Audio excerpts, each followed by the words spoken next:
All right. Hello, and MediaTalk listeners, and welcome back. I am sitting today with Alex Hodge, the Senior Director and Head of Digital Ad Sales and Innovations at Warner Brothers Discovery.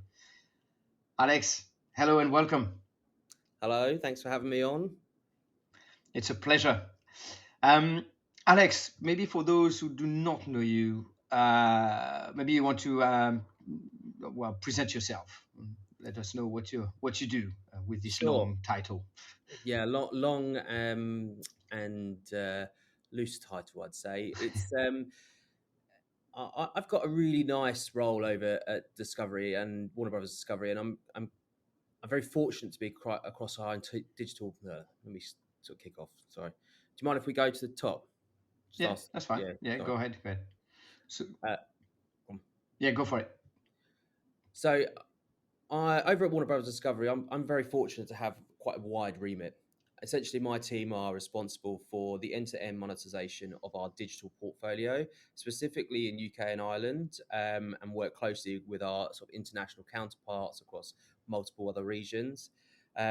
As I say, digital is quite a loose term, and it touches everything from the monetization of our social channels, like your YouTube, your Snapchats, your Facebooks, or Meta, as we call it nowadays, all the way through to our websites and our prominent streaming service, Discovery Plus.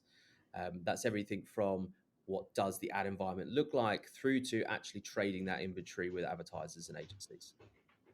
Brilliant. Okay, thank you very much, Alex. So today, in fact, in that you touched upon one simple term, but I wanted to talk about streaming in particular.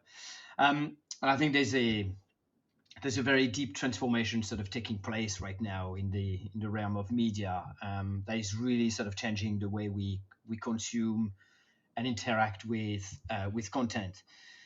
And I think that's streaming. Streaming services have become I would say, a staple of our daily entertainment lives, with instant access at our fingertips to endless sort of library of movies, TV shows, Yeah. sports, documentaries, and more, anytime, anywhere. I think this is really having a profound effect on how we access and consume content. And I think the popularity of streaming services continue to soar, and I think it's raising a number of questions about overall the future of media and the economics of the entertainment industry. And the reason I'm saying this is also because, of course, you recently launched, and there's been a lot of buzz around the recent launch of a Max in a number of European countries. Not the UK, but I think there's an incremental sort of release across a number of geos in Europe. So just before we dive in and talk a little bit more about this, can you tell us a little bit more about what Max is and where does it sit and how does it compare to sort of Discovery Plus? Where does it how both do coexist? Yeah, sure. I mean, let's unpick that a little bit from the start there. I think the first point is what time to be alive. If you rolled back sort of 10 years and said in 10 years' time, you will have every piece of content at your fingertips on every device, whether that is your mobile phone, your tablet, your TV, and would be getting stuck on an acronym such as CTV as an industry. If you said that to me sort of 10 years, I'd be like, yeah, well, maybe, but there's a lot of hurdles you go through. Roll forward 10 years, and it is It's rife. It is a huge, exciting industry. Yeah. We're now in more of an IP delivered world than we ever have been. And from a consumer point of view, you are now able to have so much choice at your fingertips for the first time. It's really exciting. And you're right, Max is a big opportunity for us, and there's been massive excitement. I mean, you can't get away from Max branding in the office. You Yeah. can't get away from Max comms around it anywhere in the business. It's a real buzz for us, and we've seen a huge launch across multiple territories. US, LATAM, Europe has been the most recent, and it's been a real success. What it does do, and when we go back to that choice for consumers, what time to be alive, Max is that.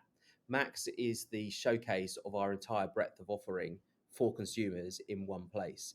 So think about the big high ticket franchises, the movies we all love, Yeah. sports, entertainment, documentaries.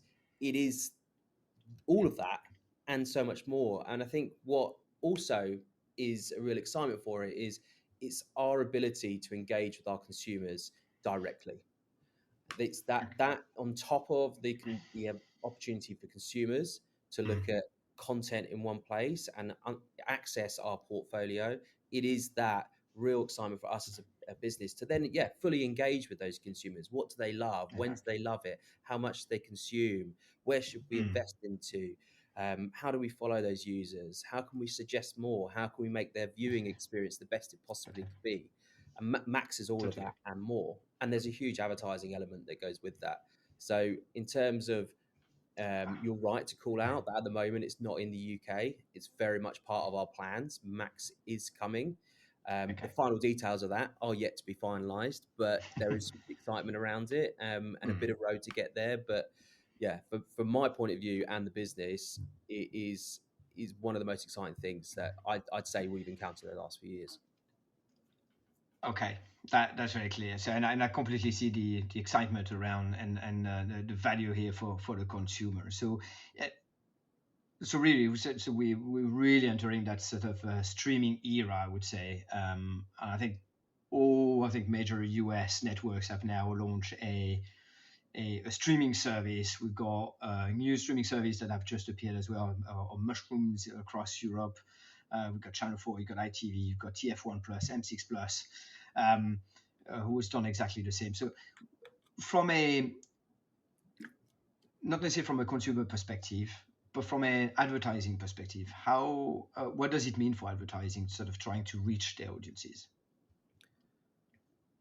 Streaming in general, I think Yes. it's again when you say what a time to be alive for consumers because of choice, it's also what a time to be alive for advertisers for access to premium content through an IP world. One of the evolutions we've seen of TV is the influx of what you can get available. I remember growing up with only less than a handful of channels that I could select and having to wait to see what time something's going to be on and making sure that I'm at the TV and my sister hasn't chosen something else so that we can watch what we want. Now, roll forward, we can actually select what we want for us individually and we can select it pretty much at any time. There's different strategies that you'd get from different shows, whether you do release a whole season in one or whether you do stagger that. But roll forward to the advertising question, actually, that opens up so many possibilities.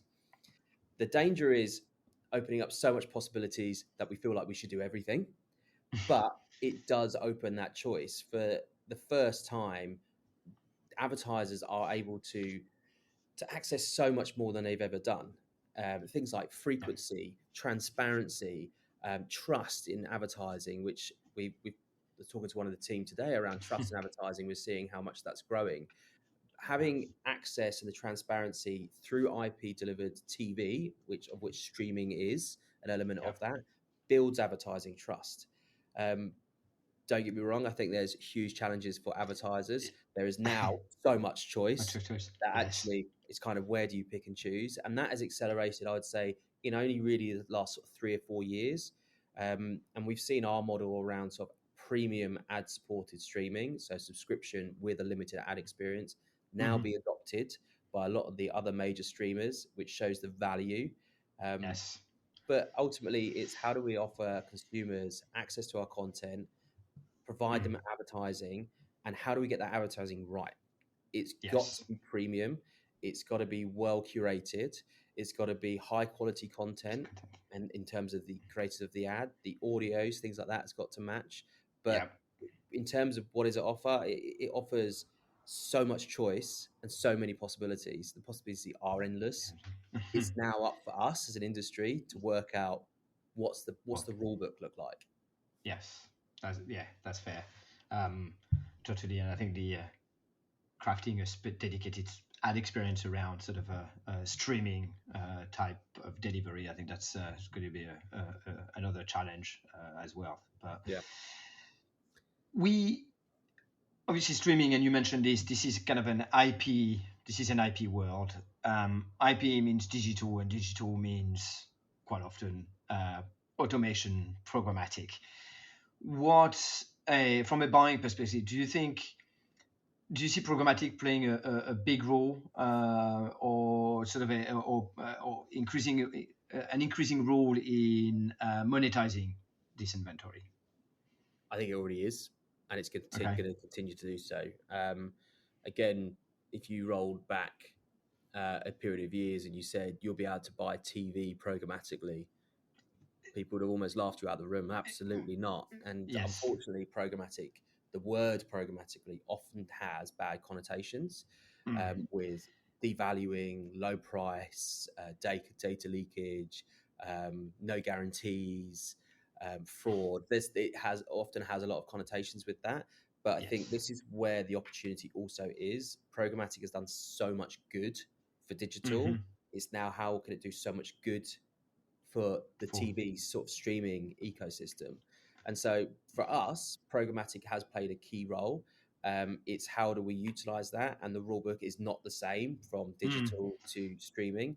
There is so many more factors you've got to think about. It's looking at category exclusion, competitive separation within a streaming environment, which is very akin to TV, which you don't have so much on a website or online video. You don't have to think about, okay, I've got a certain amount of time that I've got to fill. And of that time, I've got to have a selection of advertisers. And of that selection of advertisers, they can't be competitive categories. And when actually I've got time left, how do I fill that? How do I manage yield within a pod, an actual pod of advertising, that ad break? In Mm. digital, you just think, how do I fill? How do I fill it? And as an Yeah. advertiser, how do I get it cheap? So it's very different, but opens a lot of opportunities. I think one of the ways that we look at it is very much it's an opportunity to innovate. And we have seen that a lot in the Oh. last few years. You've got the likes of pre-bid for display. Yes. You're Uh-huh. now seeing mediation, as we typically call it, or header bidding, as some call it, within a streaming environment, which is around bringing multiple demand sources, put into one unique auction, um, and allowing that to build the best break. But again, it's not a case of bring everything, throw everything in, and make it all work. Yes. There's got to be that element of premium and high quality. But again, one of the big opportunities is it brings a higher diverse selection of advertisers than you would have Mm. traditionally seen in TV.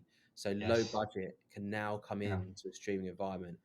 Getting low budget away in TV in it's been incredibly difficult for years. Yes. Yeah. And Yeah. so Yeah. it's There was always been traditional this perception advertising. of high prices from sort of TV, which have Yeah, deterred a number of sort of the long tail with advertisers. I think streaming is probably going to help um, uh, in bringing completely those in. agree. Yeah. Do you think is there anything specifically that you would say need to be solved for sort of programmatic to really accelerate, sort of this kind of premium I streaming think, environment? yeah, there definitely is some things we need to look at, and it goes back to that innovation is key.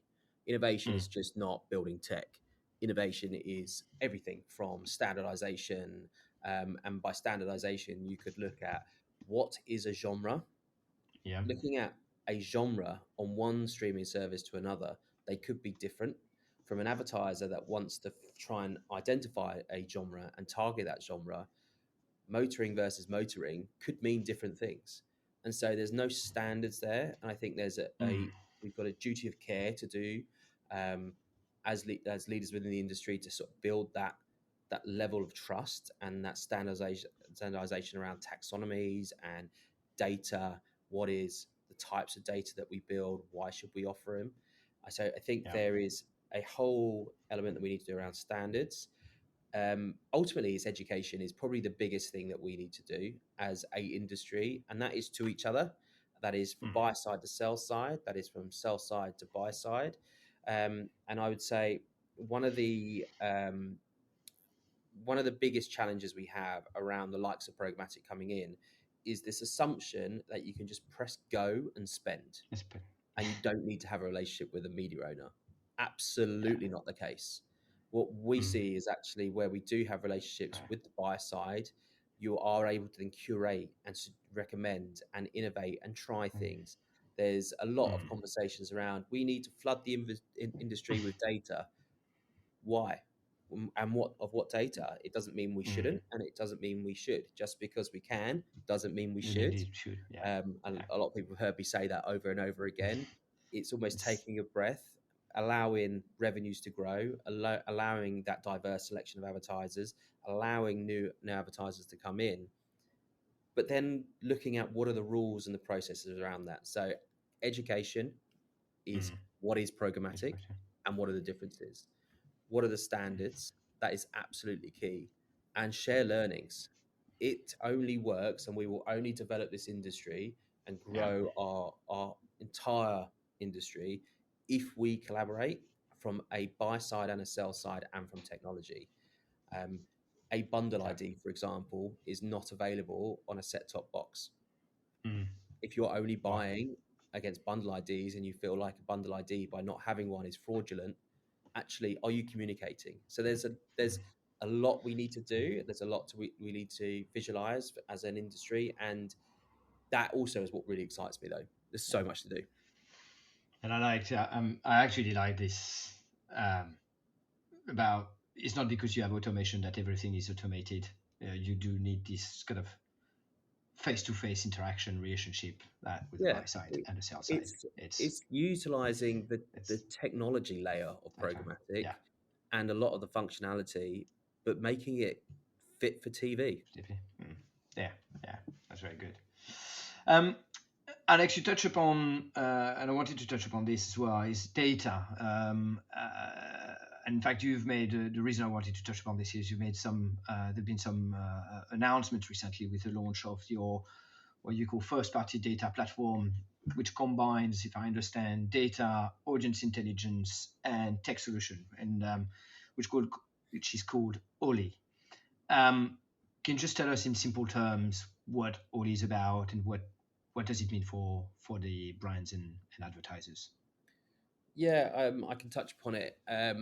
We're going back to that breadth of brands, products, franchises. We are very lucky over at WBD is that we do have multiple touch points with consumers. Mm. Ollie launched out the US is our converged data offering, video, specifically around video. The idea is identifying one audience across all endpoints. It's a huge step forward for us as a business around that data-driven video. What we have done in international, sort of led from UK, is you looked at our audience strategy, and I think it's very unison as a business. Our focus is getting closer to our consumers and offering a premium ad environment at the same time. First party audiences and data and activation against that is absolutely key to Mm. that premium experience. Advertisers are willing to have ads on consumers are very willing to Mm. have ads on a service that Yes. they're paying for if those ads are relevant. So Mm. realistically, all of us are open to advertising, whether it's my next door Oh, neighbor, whether it's us in the industry that live and breathe it. Everyone is open to advertising, but you're more open to an ad if it is relevant to your behavior and interests. yeah. And that's ultimately the direction of travel for us as a business. And within the UK, as I say, we're leading on a new product called WBD AIM, the Audience Insights Mm. and Measurement, which is activation of that first party data for advertisers within a streaming environment. So we're bringing that to Discovery Plus, and that is our sort of evolution of what audience and Good. data brings to us. Okay. So I guess this is, I would say, what's next on your agenda. I guess this is part of it. Yeah, What's coming up? yeah. I mean, there's a lot. There's always a lot going on at WBD. I'd say for us, again, around the advertising, it's how do we make it better, and that's constantly what I challenge my team with is how do we make that ad experience better for the consumer, which then in Hmm. turn makes it great for an advertiser to be in. If the consumers are willing to have advertising, if they are willing to have that high quality ad experience, what do we need to provide that? If we can Yeah. encourage more viewing, if we can encourage more users to come in and have that appetite of that ad experience, that is only great for us as a business. but it only works if we get things right. And again, it goes back to that relevancy of advertising. If you have a small ad duration or a pod duration, you want the best quality ads, but not Yes. just the best quality creative, the best quality audio, the best quality for the behavior and the interest of that user. I want to see ads that I know are tailored to how I interact or what I'm interested in. I don't want things that I can't afford or I have no interest in, or actually just genuinely have got nothing to do with my interest at all. I want relevancy, and that is everything we build upon, and that is exactly why first party audiences are absolutely key to us. Brilliant. Alex, we have already reached the end of our podcast, but before we finish, I always tend to finish my podcast with a more personal questions and ask you something you sort of care about or so you feel strongly about. Can it? Do you know what? It's a really interesting one, and I'd like to think that through this you can see I live and breathe this industry, and I'm really excited about the direction of travel. I'm very skeptical about sometimes running before we can walk, and when I say that, I mean that as an industry. I think there is a lot to do, and it's about how do we work together across businesses to bring this industry to life. I've got three children, young children, and I mentioned some the other day about how actually their viewing experience is completely alien to what I had. Growing up, I had those 3, 4 channels on my TV. They have all these apps at the fingertips of their iPads or on their TV. They've got their own profiles. So how they grow up in this industry is so different to how we Yes. are. And what makes me passionate and why I think we need to get it right is we need to do it for them, that next generation coming Yes. through. I mean, it sounds very cheesy, but if we get it right, then the next generation, how amazing is this going to be for them? Totally. I'm with you on this one.